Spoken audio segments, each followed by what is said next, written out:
Good afternoon on this dreary tax day, and the weather's not bad either. I'm Matthew Spaulding, Associate Vice President and Dean of Educational Programs here for Hillsdale College in Washington, D.C. Welcome to the Kirby Center. We like to talk about limiting government. One of the prime reasons for limiting government, of course, is to free up all the great institutions of civil society such that we can then enjoy the blessings of liberty. And of those institutions, the family, churches, schools, the marketplace is especially important. It's the source of dynamism, and given the great diversity in it, it would lead to things like innovation and great entrepreneurships, thus prosperity and opportunity for everyone. It's in that vein that we invited and are very happy to have with us one of our great professors at Hillsdale College. We did time it, coincidentally, to hit on tax day. We thought he would enjoy that reference. But of course, I note the fact that this is actually not Tax Freedom Day, which maybe he'll point that out. To introduce our speaker, as is our tradition, we have one of our students, Olivia Renfro. She's a junior of politics and religion, studying politics and religion at campus. She's in the varsity tennis team. She's a member of Kappa Kappa Gamma and the Religion Honor Society. She's currently here as a WIP student, the Washington Hillsdale Internship Program, and she is interning for Kentucky Senator Rand Paul. Olivia.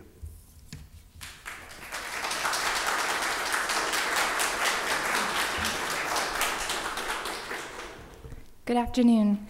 Today I have the great honor of introducing to you Dr. Gary Wolfram. He is the William E. Simon Professor of Economics at Hillsdale College and also the president of the Hillsdale Policy Group, which is a consulting firm specializing in taxation and policy analysis.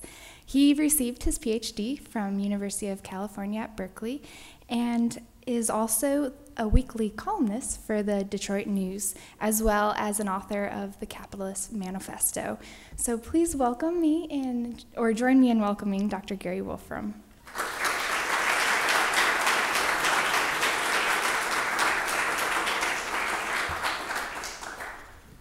Well, thank you all for coming. The only bad thing about Olivia is she's not taken my class yet. So I was harping on her a moment ago about that. And I did get news from my wife that in fact it did snow last night in Michigan. So I felt great to be out here 80 degrees. And of course then it turns rain on me. So, and I think you guys might get some snow tonight. But there's a number of ways to sort of address this issue of tax reform. So one of the major things is to look at tax efficiency. Another is to look at how much revenue it might bring in. And another is to look at economic growth. And then finally, what was just alluded to, this idea of the role of government. How does the income tax in particular fit into the purpose and role of government? So I'd like to start out with something that Hayek and Mises pointed out a number of years ago, decades ago, and that's pretty obvious. But it's that information and knowledge are decentralized. That is, you are the only one that know how many tacos you're going to want next week. You're the only one that knows what kind of health insurance you're going to want to buy.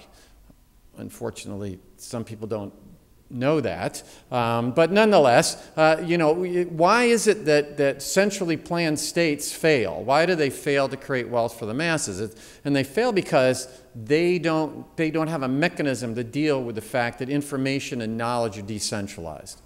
So if knowledge is decentralized, if you're the only one that, and I like to point out, 9 million people woke up today in New York City, and there was exactly the right amount of Starbucks coffee and exactly the right amount of toilet paper and exactly the right amount of bagels. And guess what? It's going to happen again tomorrow. So why does that happen? It's because the markets solve that information problem through the price system. If there's too many bagels, we all sort of know what's going to happen. All these took my Econ 101 course online, right? If there's too many bagels, what's going to happen is the price of bagels are going to go down, right? And if there's too few bagels, the price of bagels will go up, and suppliers will respond, and demanders respond, and so that's why we tend to get about the right amount of everything at every point. So central planners can't really figure this out. It's why the Soviet Union collapsed. In fact, it's sort of interesting, when I got to Hillsdale, I came in January of 1989, and I was teaching the class that I had started, Introduction to Political Economy, and I was pointing this out, that Mises was, I've had my students read his book, Liberalism, and I was pointing out that, central planning has, and I said, and so the Berlin Wall has to fall. Well, it fell while I was giving my class, and so they thought, wow, this guy is great, But so what is the role of government then? The way that the markets work, how they solve this problem, is you guys decide how much stuff you want. You guys decide what you're going to sell your labor for. If you decide you want to sell your labor to me for $4 an hour, then I get to buy it from you for $4 an hour, but I guess we don't get to do that. But, and I guess we're not going to be able to do it for less than $10 an hour. But in any event, how it should work, how markets ought to work, is that you guys, acting according to your own plan, make decisions, and because you have the knowledge. So what's the solution to that? What's government to do? The role of government ought to be, as Hayek pointed out, the role of government ought to be to minimize the total amount of coercion. That is, to minimize the amount of your acting according to someone else's plan. Then that's how markets work, right? I mean, that's why in 1776 we created, we had a revolution and then created this government that's to do what? Protect freedom. What Hayek in his book calls it the Constitution of Liberty. Because what is it about? It's about making the system so that you guys can act according to your own plan and decide what things you want to buy and how you want to sell your labor and whether you want to innovate and how and the risks you want to take. And what Hayek says the case for freedom, it relies on the fact that we're all ignorant. We're all ignorant of what's best for other people, and we're even ignorant about what's best for ourselves, that we need to be able to experiment. We need to be able to go out and try things and see if it works out. My oldest son is trying to make it as a rock and roll star, and so I don't know if that's going to work out, but, he's out there trying, and maybe it'll work out and maybe it won't. So if you pick up any textbook on public finance, any sort of technical textbook on public finance, it's going to say an efficient tax, from a technical point of view, an efficient tax is a tax which withdraws the income but affects people's behavior the least. We don't want to try to, through the tax structure, affect your behavior. You sort of, when I teach my public finance class, I sort of talk about, what you can imagine what we've got is a pool of water, and we're trying to take some water out of it with a bucket. And what we'd like to do is we have to take the water out. So we have to raise taxes to, to fund an army and everything else, right? So, but the question is then, how do you withdraw that water? If you throw the bucket in and slosh it all around, right, you're going to cause all sorts of disturbance and people are going to act differently.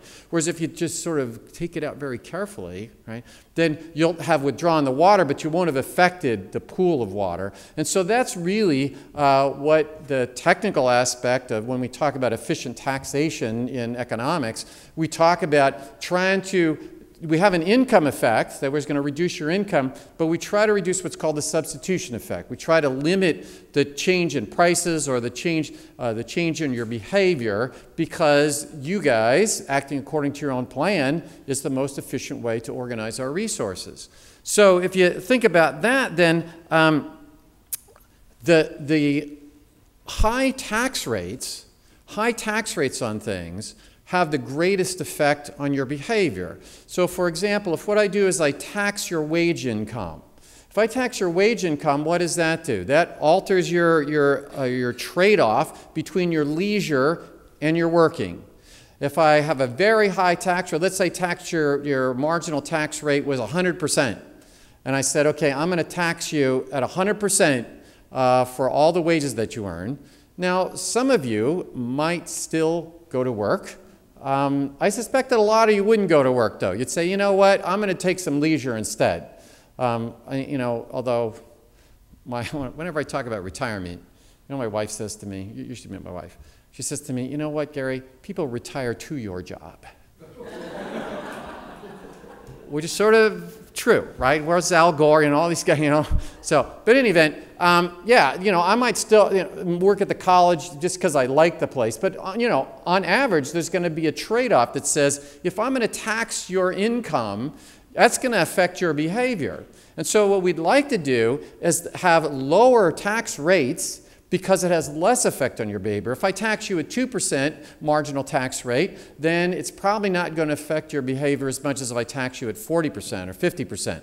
And so the point then is to try to have a tax system which has as large a base as possible. If I want to collect a certain amount of revenue, I'm better off with a lower tax rate and a very large base than I am with a narrow tax base and with higher marginal rates. So what would an efficient income tax system do? An efficient income tax system would tax all income, no matter whether you got it from investment savings or whether you got it from wage income, and tax it at the same rate. And we'd have a very large base, and we would have low marginal tax rates. Now, you might say, well, why would we tax capital gains, et cetera? But, so the way this would work is you wouldn't pay a tax through the business, right? You wouldn't have businesses paying a tax, and then when they distribute it, on their profit, and then what distribute it to you is dividends, or whether you earn capital gains, you don't get taxed again, right? We would tax it all savings would just be taxed through one source. But the point then is that we should expect that lowering the marginal tax rates will get you to work harder, to work more, to take risk. Innovation is new knowledge, right? I mean, innovation only comes about from risk taking. I tell my students, right? If you're going to do something that people already know, you're not going to earn economic profit. You're only going to get rich by finding something that isn't out there yet. And when Bill Gates, when he was deciding to do Microsoft, or Steve Jobs was trying to decide to do the iPhone, they didn't know that I was going to want one, right? I mean, and they were taking on all sorts of risks. They were having to spend their resources to make the iPhone, to produce the thing, to store it, to market it, to make the machines that make the iPhone and all that stuff. And they're taking on all this risk. Why? Because they're going to get rewarded if it turns out that you guys want it. If you guys don't want to pay the cost of the resources to make the thing, guess what? They're going to lose money. They're going to go out of business. They're going to go bankrupt. So to induce you to be innovative, to induce you to take on risk, what do we need to do? We need to reward you for doing that. So a low marginal tax rate will have an effect of increasing the incentive to innovate. Why do we get systematic innovation, right? We get systematic innovation because we have a market system that rewards you for being innovative. If what we do is we say, oh my gosh, we need to go out and tax those guys that are really rich, part of the thing is to think about is that it may not affect Warren Buffett's behavior right now to have high marginal tax rates on rich people, right? Because he's already done what he's doing. But what you're really doing is affecting the person that's sitting in the back of my classroom that's going to invent the thing that I want to give my wife for Christmas 3 years from now, and is now not going to do that because the marginal tax rates are now so high. It's not the existing people that you're taxing with the high tax rates that's the problem. It's that you're reducing the incentives for new innovation and new growth. So lower marginal tax rates are a key to economic growth. Now, this should not be a surprise to us. If you just sort of, I tell my students, like, this isn't rocket science, right? If what I do is I say, if you work hard and earn some income, or if you take on a risk and innovate, I'm going to take away 50% of everything that you earn. You're not going to work as hard. You're not going to take and do as much innovation, right? I mean, it's not like, well, you need a Nobel Prize in economics or a PhD from Berkeley to do that, right? People do ask me, why in the world did a Berkeley PhD end up at Hillsdale College? Right? My answer always is being my age, like the Grateful Dead said, what a long, strange trip it's been. But anyway, but we have plenty of examples of it empirically, this isn't just, a logical analysis, And one of the nicest ones is the 1981 and 86 tax cuts that happened under Ronald Reagan. You also had tax cuts under John Kennedy that also ended up with increase in economic growth. So we have the tax cuts under Kennedy. What happened? We get this expansion in economic growth and move out of a recession. Then what happens? Then we start raising tax rates again, and then what happens? We start to go into a recession. Then we go through this era of stagflation. Some of you might have been around for that era, you know, when Jimmy Carter was president and we had high unemployment and high inflation at the same time. And then Reagan comes in and says, wait a minute, maybe what we ought to do is go back to this idea that we're going to let people be rewarded for working hard and be innovative, and maybe they'll do that, and maybe we'll get more stuff in the world. And so in 1981 and then again in 1986, massive reductions in the marginal tax rates and an expansion of the tax base. The marginal tax rates went as low as 28% in 1986. And so what happened? We usher in this era of economic growth. For the 18 years through the 1982, when the tax cut really came into effect, until through 1999, you had, for those 18 years, you had 8 months of recession in that 18-year period. So it's not, well, this is all nice to talk about, and maybe it's true. It is true.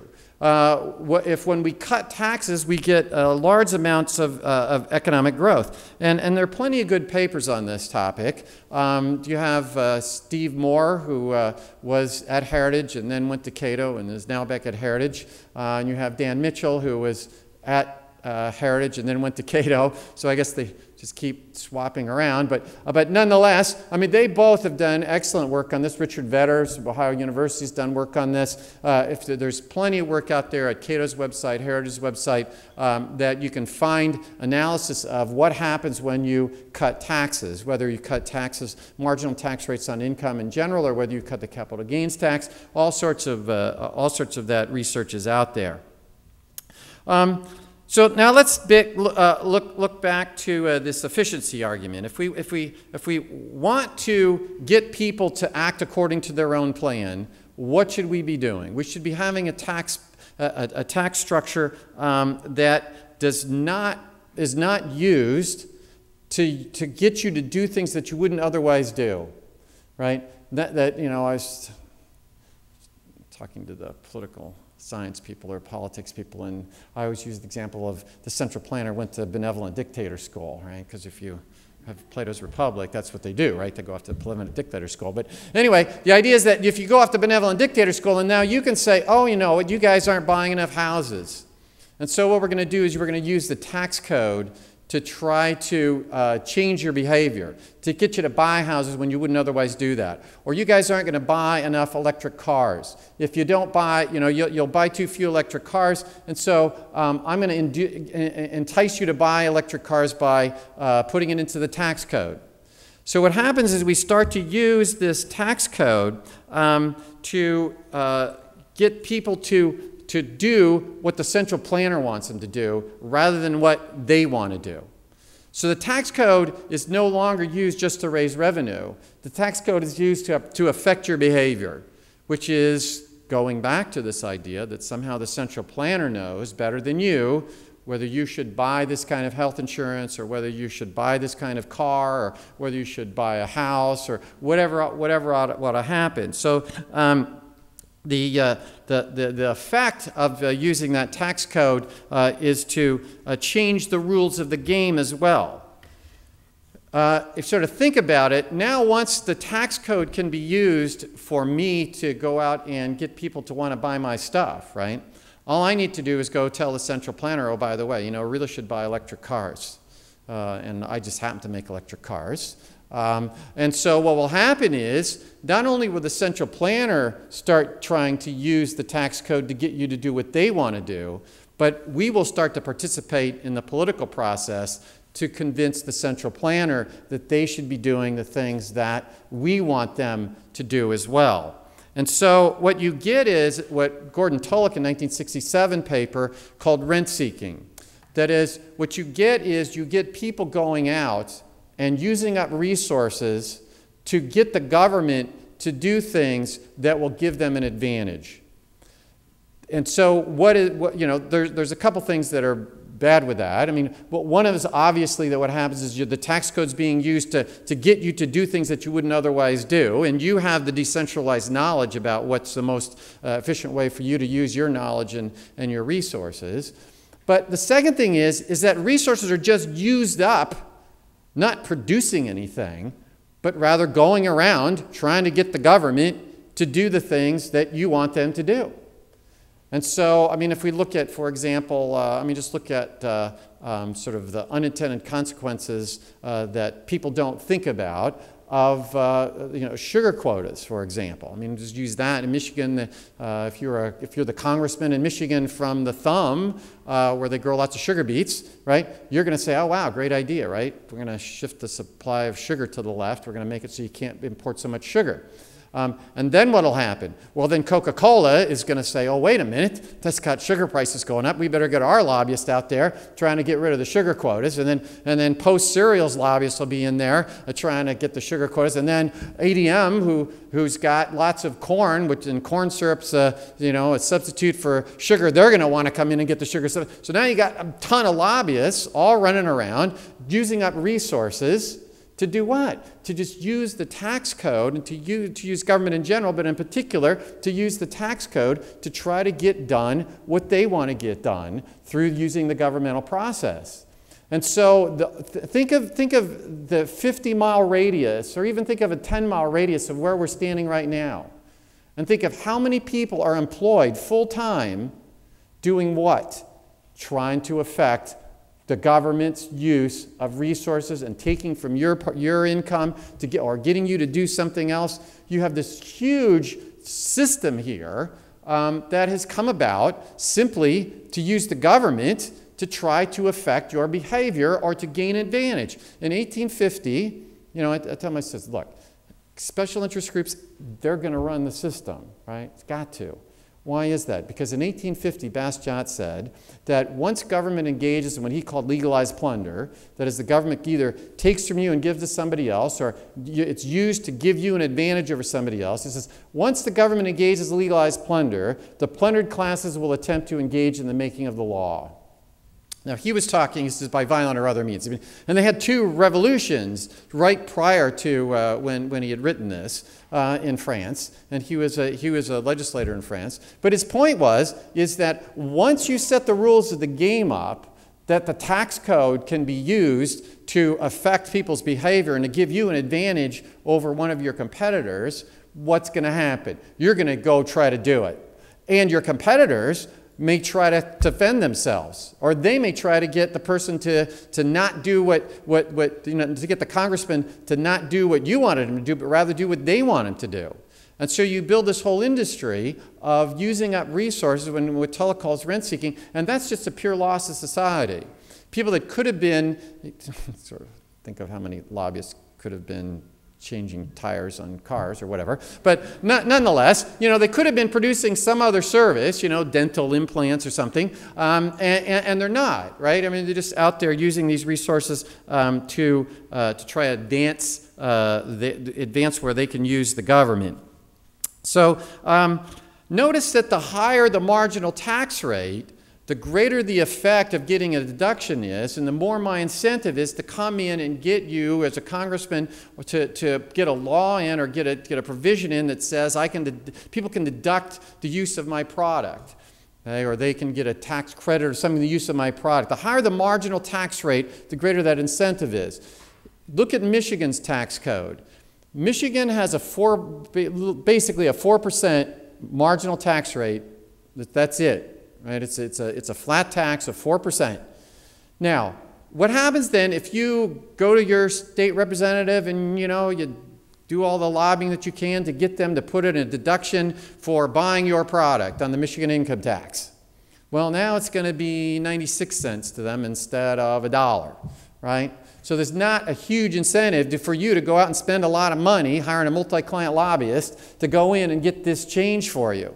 So as a consequence, what does Michigan's tax code look like? Michigan's tax code has very few deductions and exemptions and the like, because the effect is so small that it's not worth you to hire lobbyists to make that happen. So as you lower the marginal tax rates, what's going to happen? It's going to be less and less use of the tax code to try to get done what you are wanting to do, that is to try to get rent seeking. So what has this all led to? It's all led to a very complicated tax code. In 1913, when the tax code started, right? When we started the IRS in 1913. In fact, Hillsdale had a CCA last year on the 100th anniversary of the income tax. It was 400 pages long. Code was 400 pages long. Today, the code is over 74,000 pages long. 74,000 pages. Americans spend 6.1 billion hours just complying with the tax code, right? Just doing your taxes. 6.1 billion hours. That is 3 million people working full-time. That's the equivalent of 3 million people working full-time just to try to get your taxes done. You say, oh, well, I can just always call the IRS to find out what's the problem. I'm trying to figure this thing out, right? And I call the IRS. The IRS in fiscal 2013 returned 61% of the calls. You got through 61% of the time. They answered the phone, right? So you got 6 chances out of 10, less than 2 out of 3 that they're going to even answer the phone. And the average wait time was 18 minutes. So if you're one of the lucky 60% that they actually answered the thing and you waited your 18 minutes, then they're going to tell you, gee, I don't know, right? I mean, the code's 74,000 pages long. How in the world am I supposed to know? Why are you calling me, right? So when we start to think about what we've got is we have this whole problem of a code which is enormously hard to deal with and uses up all sorts of resources just to comply with. This is very inefficient, right? I mean, you're using up all sorts of resources, both the government using it up and the individuals using up resources. Instead of making stuff, they're working through the tax code.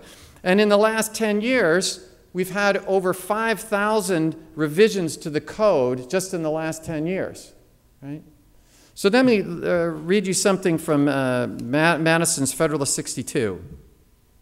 He says, it will be of little avail to the people that the laws be made by men of their own choice, if the laws be so voluminous that it cannot be read, or so incoherent that they cannot be understood, or if they be repealed or revised before they are promulgated, or undergo such incessant changes that no man who knows what the law is today can guess what will be tomorrow. Okay? That's what the tax code is. Exactly what Madison told us about in Federalist 62. I mean, just think about that again. What is it? It's so voluminous it can't be read. It's 74,000 pages long. I mean, imagine if you just started reading through it. The problem would be, A, it's so incoherent that you couldn't understand it even if you started to read it. And it undergoes such incessant changes that no man who knows what the law is today can guess what it is tomorrow. What does that leave you with, right? That leaves you with a system that allows the government to coerce you, that is to get you to act according to its own plan, and leaves you vulnerable to coercion. Hayek says pretty much the same thing in the Constitution of Liberty when he's talking about the role of government should be to minimize the total amount of coercion. That is, without government, life would be solitary, poor, nasty, brutish, and short, right, as Thomas Hobbes said. So you need somebody to protect your property rights. You need somebody to make sure that the contracts are fulfilled. You need somebody to make sure that the Canadians don't invade us, right? And so you need all that. So we need some coercion, but what's going on is the government's role then is to maximize your ability to act according to your own plan. And the tax code clearly doesn't do that. It's what Madison warned us about. You're going to get a coercive government once you allow this legal structure to exist. think about how many out there actually did their own taxes, right? So about half of you, right? Which is about right, you know? How many that did their own taxes feel really confident that they got it just right?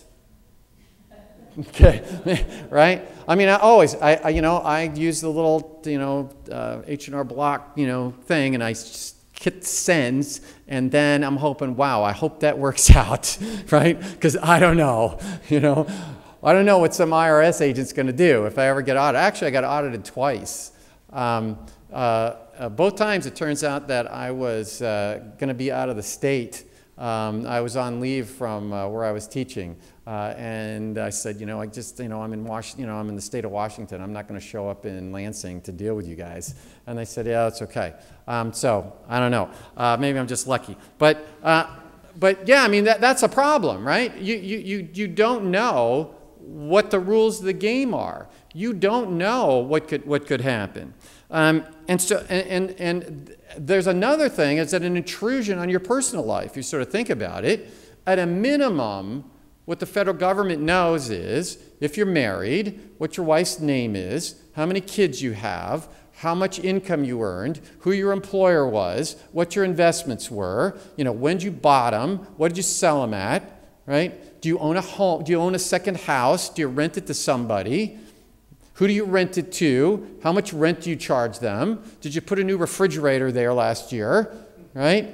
I mean, they know an enormous amount of stuff without you even doing anything to look at itemized deductions. I mean, if you're just filling out the short form, right, they know all that stuff on you. Once they know itemized deductions, then they know, geez, how much did you pay for that, colonoscopy last year, right? I mean, they know all that stuff because you got to itemize it, right?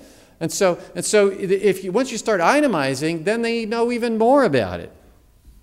So let's just take a quick look at Dave Camp's proposal for tax reform. He's from Michigan, so got to be in the bonds. But I think it leads us to an idea of where we might be headed and what the politics are of getting there. The first thing is that it does reduce the number of marginal tax rates, and it does bring some of them down. So that's a good thing. But it still leaves the highest tax rate at 35%, which is still high. Right? And so that still means that there's going to be an effect on people's behavior by having that high marginal tax rate, both on innovating and on how much they're going to work, and also what their behavior might be, what things they might buy once you have deductions and the like. It does raise the standard deduction. Now that is very good because that is really a way of moving to a flat tax. Right? If we raise the standard deduction to, $100,000, probably most of us wouldn't be itemizing, right? So it wouldn't matter what the code says. You get a deduction for mortgage interest. I mean, my son's not going to, doesn't earn enough that he's going to go out, and he's not made as a rock and roll star yet. So he doesn't earn enough that he's going to go out and buy a house because he's going to get a mortgage interest deduction, right? And so so he uses the standard deduction so that what the code looks like doesn't matter to him right now. If what we did is we raised the standard deduction sufficiently high, then most people wouldn't be working through these deductions, and the tax would be much simpler. It turns out that about right now, under the current code, about 16% of people that are in the lowest, the 10% tax bracket, actually itemize. But for the highest, over 90%, or about 90%, of people who are in the 39.6% bracket actually do itemize. So you're still affecting those people and their behavior and what they might do. It does have an effect of actually increasing the marginal tax rate for people in the high income brackets because it phases out deductions as your incomes rise, right? It phases out exemptions and deductions as your income rises. And so that has a net effect of actually increasing the marginal tax rate for the high end. One of the good things is it does eliminate the mortgage interest deduction for housing between $500,000 and $1 million. Right now, you can get a mortgage interest. You can deduct your mortgage interest on homes worth $1 million or less, and now it's going to be $500,000. But it also leaves this 3.8% Medicare tax on investment income out there. And so that leaves people at the high bracket. I mean, if you're going to say, gee, should I go out and should I invest in this startup to see if it's going to work? Well, if it's successful and I make capital gains, now what's going to happen? Now I'm going to get taxed another 3.8% on top of that. So I think Camp's reform is a step in the right direction. What we're really talking about is we know where we want to get, right? We want to get to a broad-based tax with a low tax rate. But how do you get there? You know, I did a little stint as congressional chief of staff, and I was deputy state treasurer in Michigan for a bit. And so I know you got to get to 218, right? I mean, that's the bottom line. You got to get 218 votes in the House, and you got to get 60 in the Senate to break the filibuster unless you know how to cheat a little bit and make that happen. But and you got to get a signature of the president. So it's more strategic in some sense. I think Dave understands where you want to get. The question is, do we have to get there in stages, or should we just be able to do the whole flat tax? I mean, Reagan didn't get to broadening the large broadening of the base until '86, really. The tax cuts in '81 lowered the marginal tax rates, but then the broadening of the base and the further reduction to 28% happened in '86. So how, that's really a strategic argument, I think, about how you want to get there. Now, why isn't, again, there's, people in this room that deal with this, more than I on an everyday basis, but the other aspect might be, what do you want to do about the 2014 elections? And clearly, there's one issue that the Republicans would like to have as the forefront issue, which has to do with health insurance. And then there's, and so the other side would like to deal with other issues. And maybe that's why, I haven't, don't have a direct line to John Boehner's office, but maybe that's why the reception has been that well, this is a good thing to start, and we'll talk about it later. They may want to just focus on one issue for the election. But in the end, we know where we want to get. For individual liberty, for economic growth, for efficiency, we want to get to a tax base that's broad and a tax rate that is low. That will not only create economic growth, but it simplifies the tax code, meaning that there's going to be less incentives at the lower marginal tax rate. There's less incentives for people to rent seek, and there's less effect on people's behavior. So with that, I am going to leave about, I think, 15 minutes for questions. We could talk about the fair tax if you wanted to do that. So, all right. Yes? Thank you. I have two questions. First is, what do you think the legacy is of the Bush tax cuts in 2001, 1986? And second is, what do you think about, with regards to solving the legal fund, should we eliminate tax credits like the production tax credit and individual, like the earned income tax credit? Yeah, the question is, what's the legacy of the Bush tax cuts? And what is should we eliminate all tax credits, for example, what was one of them? Production tax credits, et cetera. Well, the Bush tax cuts were a step in the right direction, but the problem was they were not permanent. And here's your problem. You're about to build a $5 billion nuclear power plant, okay? And it's going to take you 5, 6 years to build the thing, and then you're going to start generating revenue.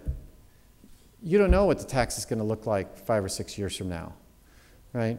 The fact that these tax cuts were not permanent meant that that has an effect on your behavior, because you're going to build an automobile plant, or you're going to put up a server, Amazon's going to build some sort of, data center. They need to know over time what's the tax going to be. And what we've done is it did not set up, here's what you can count on the rules of the game are. It's that over the next few years you know what the rules of the game are, but we don't know what's going to happen after that. And of course that's what kept happening, right? They kept, oh, well, we'll extend them. Well, we're not going to extend. Yeah, we'll extend them, right? And so that was the difficulty with the Bush tax cuts. It didn't create a certainty in the rules of the game. Now, yeah, I mean, should we have credits? Realistically, no. I mean, realistically, there's what's called the Haig-Simons in the public finance literature. Haig-Simons income tax base is to tax income from all sources at the same rate, and you get to deduct the cost of producing the income, okay? So if you are a traveling salesperson, notice the lack of gender identity there. If you're a traveling salesperson and you use up gasoline going around earning your income, well, that should be deducted. So that anything which is a cost of producing should be deductible. Because otherwise you'll alter people's behavior in what they're going to use to produce things. So you want to look at earning, or if you pay some hedge fund manager to manage your portfolio or something, the cost of that would be deducted from your earned income.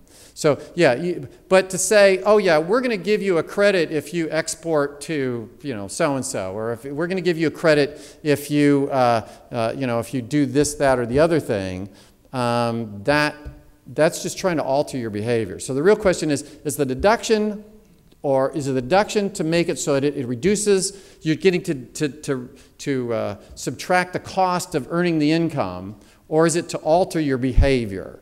And unfortunately, the code is filled with all sorts of the latter. Yes? Why wouldn't the goal be to eliminate the income tax altogether?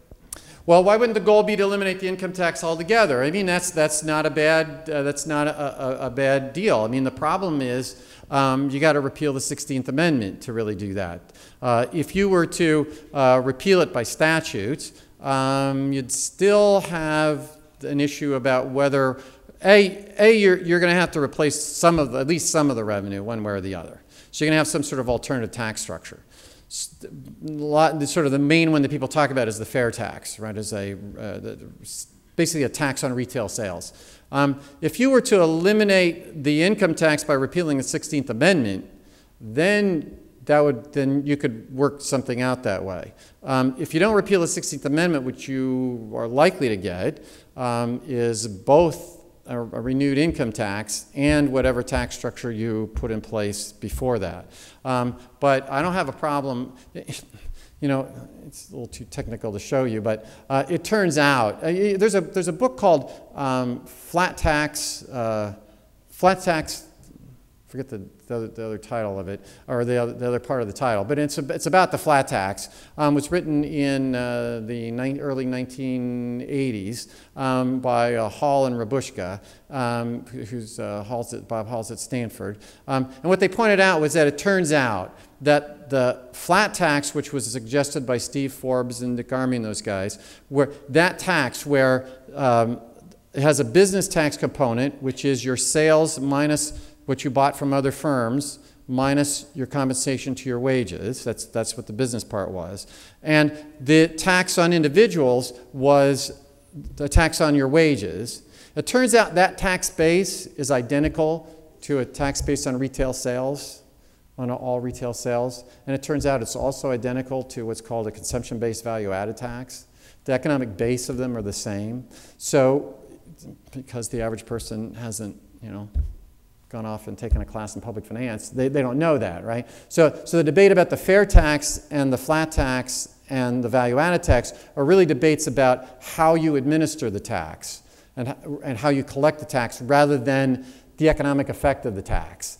Because if you talk about the flat tax the way it was proposed by Steve Forbes and those guys back in the mid-90s, it's perfectly reasonable to say what we're going to do is we're going to replace the current income tax with a tax on retail sales. There's a number of technical problems with how to administer that tax, and I think you'd have to get rid of the 16th Amendment to make that happen. Yes? I'm wondering what you think about the charitable deduction in particular. Some folks argue that the charitable deduction... Oh, we do have a mic. Thanks. I'm wondering what you think of the charitable deduction in particular, because it's almost as old as the income tax itself, almost 100 years old now. And honestly, I work for an organization, I'm going to declare, that's been working hard to maintain it in its current form, because our position has been that it really is a true reflection of income to deduct what you give away from yourself from the income base on which you're going to be taxed. And we think that that's actually a recognition that's been there since 1916. So I did ask Steve Moore this question, and he said no charitable deduction either, because he wants as much taxed as possible in order to broaden that base as much as possible. But I'm curious to know what you think, remembering that you are working for an institution that depends totally on private giving. Yes. The question about charitable deduction, it really comes down to a charitable deduction under the current structure or a charitable deduction under if what we did was we went to a flat tax with a very low tax base. What happens you can make several arguments for charitable deduction, one of which would be that suppose what I'm going to do is the government we want the government to do X, take care of poor people. Okay? Somehow we think the government ought to take care of poor people. And so what it could do is it could tax you $100 and have this organization takes care of poor people. But what we could do is we could say, tell you what, we'll give you a tax deduction of 30%. Let's say the marginal tax rate's 30%. So we give this tax deduction for doing that. Now, if what's called the elasticity of your response, that is, if you respond a lot to this 30% reduction in the price of giving away to this thing to take care of poor people, then what might happen is that I would give up, $30 worth of taxes, but you would then spend $100 in charitable giving that you wouldn't otherwise have done. In that case, you'd say, oh, well, that's a good trade-off, right? I mean, the cost to the government of doing these governmental things is less now by going through the charitable deduction. But there's a number of problems. One is, how do we know that you wouldn't already have been giving the money anyway, giving the gift anyway? So it's hard to measure what that response is. But also, if the more deductions you leave in there, the higher the marginal tax rate has to be in order to raise a given amount of revenue. Whatever you think the role of government is to do, whatever it's supposed to do, I got to raise revenue to do that. And so by narrowing the base, I've got to increase the marginal rate, which may make it so that you now have less income than you otherwise would have, so you don't give as much away. If we talk about the current structure as it is, probably the charitable deduction is not a bad idea. But if we said, hey, let's do what I've been talking about doing and what Steve Moore's been talking about when he was working for Dick Armey back in the 90s, what Steve was talking about is, no, the marginal tax rate is going to be lower now. And so people will have more incentive to innovate and grow and produce stuff. And so we'll actually have economic growth that will get people, and who gives away stuff, right? And mostly people that are successful give their stuff away.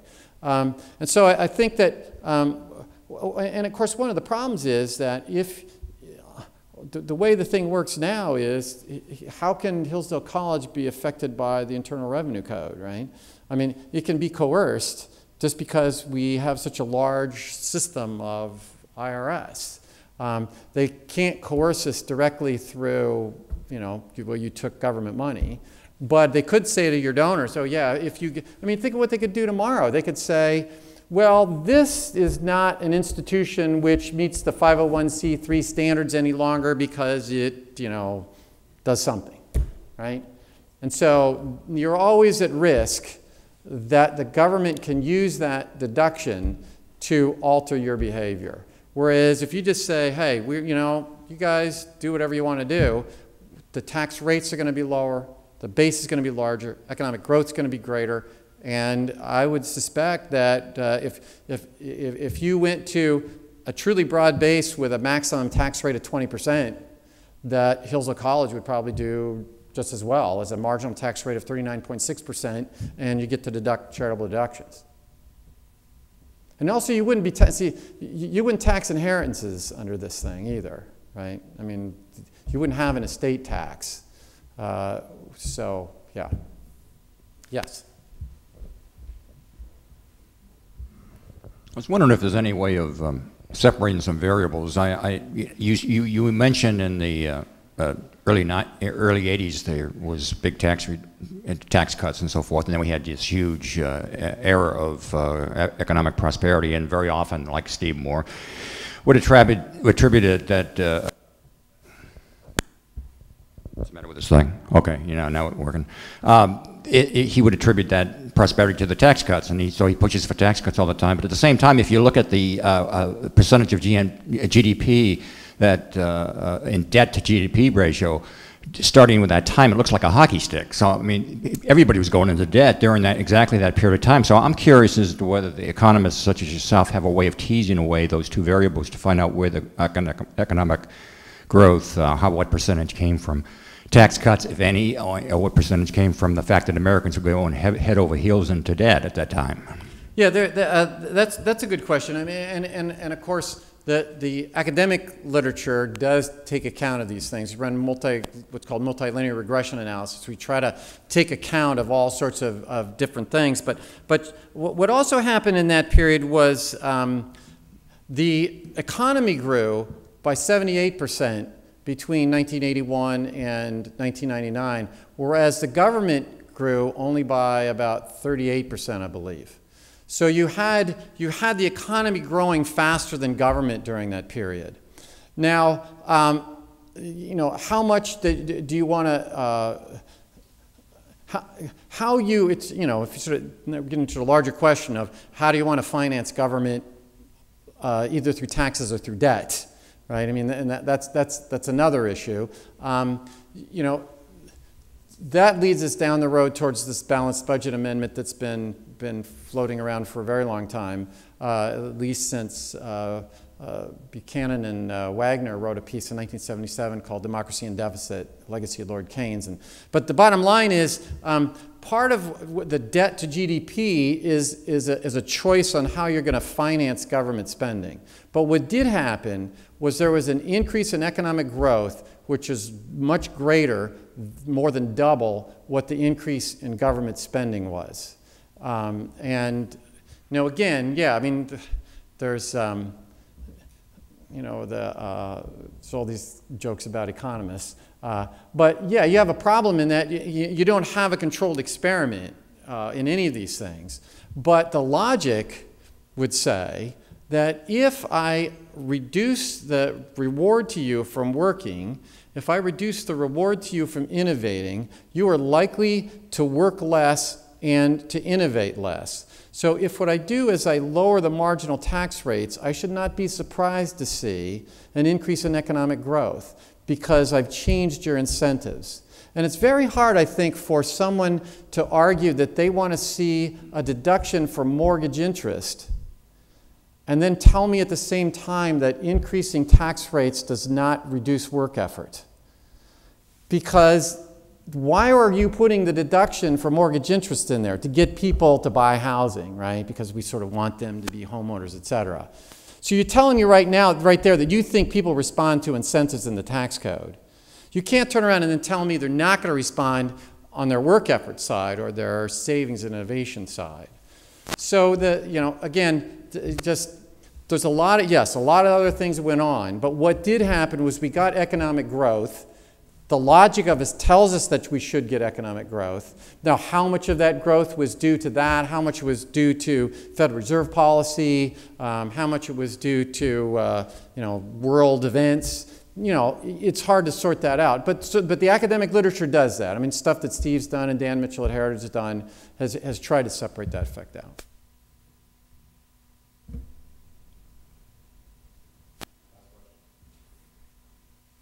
Last question, make it a good one. I'll try. Why do you want people to work harder? Well, okay, let me put it this way. That's a good point. I don't necessarily want them to work harder. I want them to be more productive in what they do, right? Why? Because we'll have more stuff in the world. The question is, why would we want people we want to have more stuff in the world? Now, you might say, I mean, some people would, Mises says that the only system that creates wealth for the masses is the market system. But it doesn't mean that people will be happy. He says in liberalism, contentment comes from within. I might be perfectly happy. Mother Teresa's not out there trying to earn wealth, right? But she's doing stuff. Where she used to be doing stuff, right? She's out there taking care of poor people and that sort of thing. And so what you do, if you're, but on average, the world is the world is a better place if we have more stuff per person. We have less infant mortality, we have cleaner water, we have all sorts of things that we would rather have. And so again, that is one thing that we're not very good at focusing on as folks that believe in individual liberty and free markets. The market system is not about selfishness, right? The market is about self-interest. There's a big distinction between selfishness and self-interest.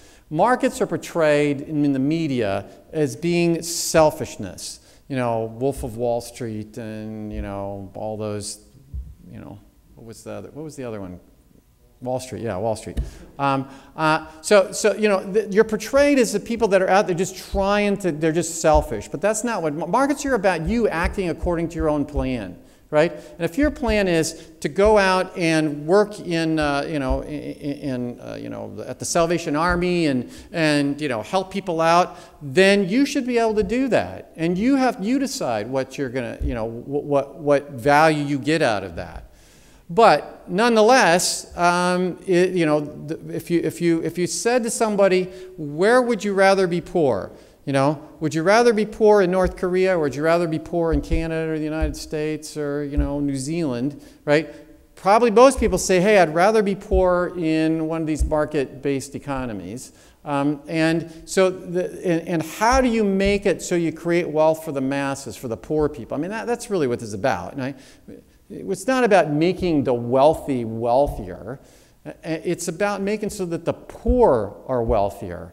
And that gets sort of lost in the shuffle. What we'd like to have is a tax code that creates the ability for us to be very productive, for everybody to be productive, and to produce whatever we want to produce. And in general, the world will be better off for that. So with that, I want to thank you very much.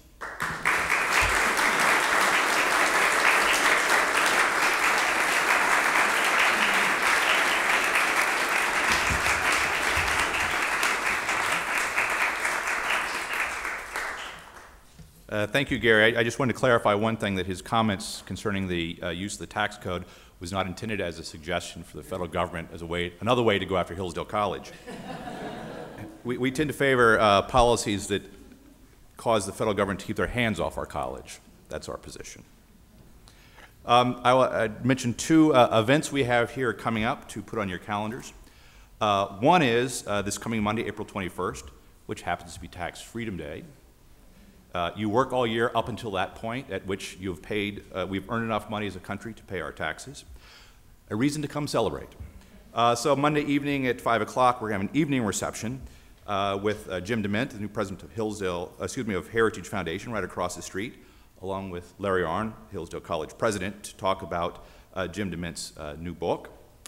Bring that to your attention. You should have a flyer about that. And then just to mark your calendar, our next AWC Family Foundation lecture will be on Tuesday, May 6th, with Philip Hamburger, a scholar at Columbia Law School, who's written a very interesting book about how most laws are made, namely not by Congress, but by administrative agencies and such. And he writes and has done a history about how those things and that way of making laws is actually unlawful. And he makes a very persuasive and interesting argument in doing so. That'll be on Tuesday, May 6th, and we'll be emailing that out to you.